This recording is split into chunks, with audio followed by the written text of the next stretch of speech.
जरा सोचिए, एक ऐसा राजवंश जिसके सपने तो बहुत बड़े थे, लेकिन जिनका अंजाम उतना ही बड़ा विनाश। एक ऐसा दौर जिसने दिल्ली सल्तनत की पूरी कहानी ही पलट कर रख दी। तो चलिए, आज तुगलक वंश की इसी महत्वाकांक्षा और उसके नतीजों को समझते हैं। दिल्ली सल्तनत के इस दौर की कहानी ना असल में 3 बड़े किरदारों के इर्द गिर्द घूमती है। पहला, इसका संस्थापक गयासुद्दीन। दूसरा, सबसे ज्यादा चर्चा में रहने वाला मोहम्मद बिन तुगलक। और तीसरा, सुधार करने वाला फिरोज शाह। इनकी कहानी 1320 से शुरू हुई और लगभग कह सकते हैं 1 सदी तक चली। तो आज के इस सफर में हम क्या क्या देखने वाले हैं? सबसे पहले कि ये राजवंश सत्ता में आया कैसे। फिर बात करेंगे उस सुल्तान की जिसके प्रयोगों ने सबको हैरान कर दिया। देखेंगे कि उन प्रयोगों का यानी राजधानी बदलने और नई करेंसी लाने का हश्र क्या हुआ।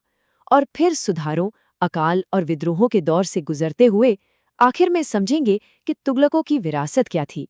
चलिए शुरू करते हैं।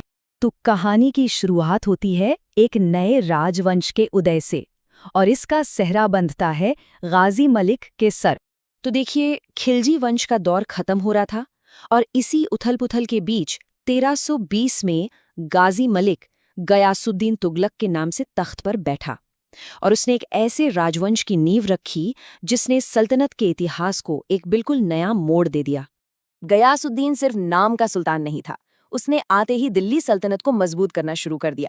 कई नए इलाकों को सीधे अपने कंट्रोल में लिया, सल्तनत की सीमाओं को सुरक्षित किया और हाँ, दिल्ली की हिफाजत के लिए तुगलकाबाद का वो मशहूर किला भी बनवाया। मतलब उसने आने वाले वक्त के लिए एक बहुत ही मजबूत बुनियाद तैयार कर दी थी।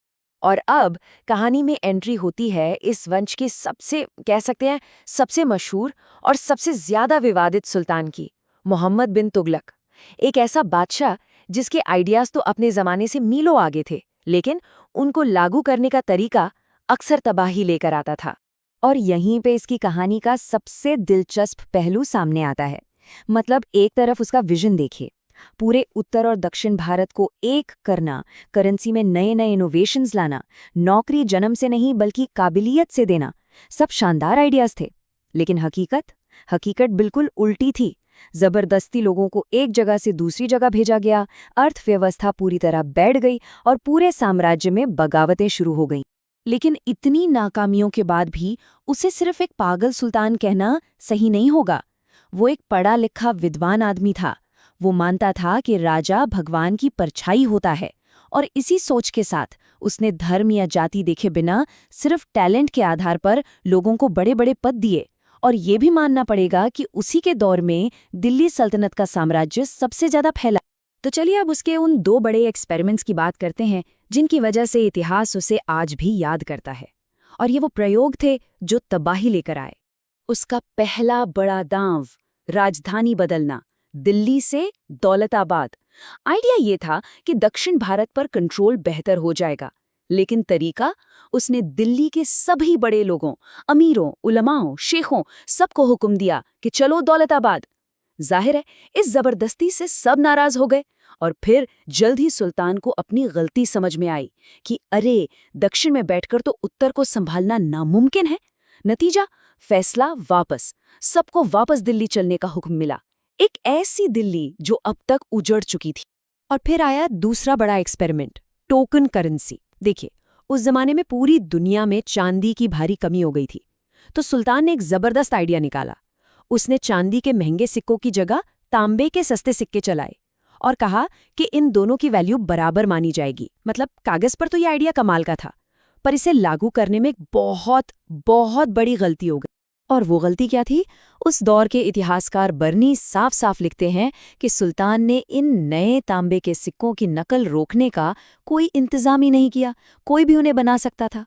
और नतीजा, जैसा बर्नी ने कहा, लोगों ने अपने ही घरों में सिक्के ढालने शुरू कर दिए। सोचिए, हर घर एक टकसाल बन गया था। पूरे साम्राज्य में अफरा-तफरी मच गई। तो हुआ ये कि बाजार नकली सिक्कों से भर गए। असली कौन सा है, नकली कौन सा, किसी को पता ही नहीं। पूरी की पूरी इकोनॉमी बर्बाद हो गई। आखिर में सुल्तान को हार माननी पड़ी। उसे ये टोकन करेंसी वापस लेनी पड़ी और लोगों के नकली सिक्कों के बदले शाही खजाने से असली चांदी के सिक्के देने पड़े। खजाना लगभग खाली हो गया। ये एक बहुत बड़ी आर्थिक तबाही थी। और परेशानियां सिर्फ इन 2 नाकाम प्रयोगों तक ही सीमित नहीं थी। इसके बाद तो जैसे मुश्किलों का एक नया दौर ही शुरू हो गया। सुल्तान ने खेतीबाड़ी को सुधारने की भी एक बड़ी कोशिश की। एक नया एग्रीकल्चरल डिपार्टमेंट बनाया, किसानों को लोन दिए ताकि वो ज्यादा जमीन पर खेती कर सकें, गन्ने और अंगूर जैसी फसलें उगाने को कहा। एक बार फिर आइडिया तो बहुत अच्छा था, लेकिन इसे लागू करने वाले अफसर वो भ्रष्ट और नासमझ निकले और ये योजना भी बुरी तरह से फेल हो गई। एक और बड़ी समस्या खड़ी हुई अमीरों और सरदारों के साथ। देखिए सुल्तान ने क्या किया, पुराने खानदानी तुर्की अमीरों को हटाकर आम लोगों को बड़े पद दे दिए। मतलब नाई, बावर्ची, जुलाहे, जिनकी भी उसे काबिलियत दिखी उन्हें ऊपर उठा लिया। अब इस बात से जो पुराना अमीर वर्ग था वो बुरी तरह भड़क गया और सल्तनत के लिए उनकी वफादारी भी धीरे धीरे खत्म हो गई। तो कुल मिलाकर माहौल कैसा था? सुल्तान की नीतियां फेल हो रही थीं, ऊपर से भयंकर अकाल पड़ गया, किसान और अमीर दोनों ही बगावत कर रहे थे और इसी का नतीजा था कि सल्तनत टूटने लगी। दक्षिण में विजयनगर और बहमनी जैसे आजाद साम्राज्य खड़े हो गए। मोहम्मद बिन तुगलक के बाद तख्त पर आया उसका चचेरा भाई फिरोज शाह तुगलक, और उसने आते ही एक बात साफ कर दी कि वो अपने भाई से बिल्कुल अलग है। उसका रास्ता एकदम उल्टा था।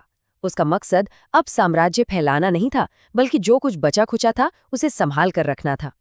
और दोनों के काम करने के तरीके में सच में जमीन आसमान का फर्क था।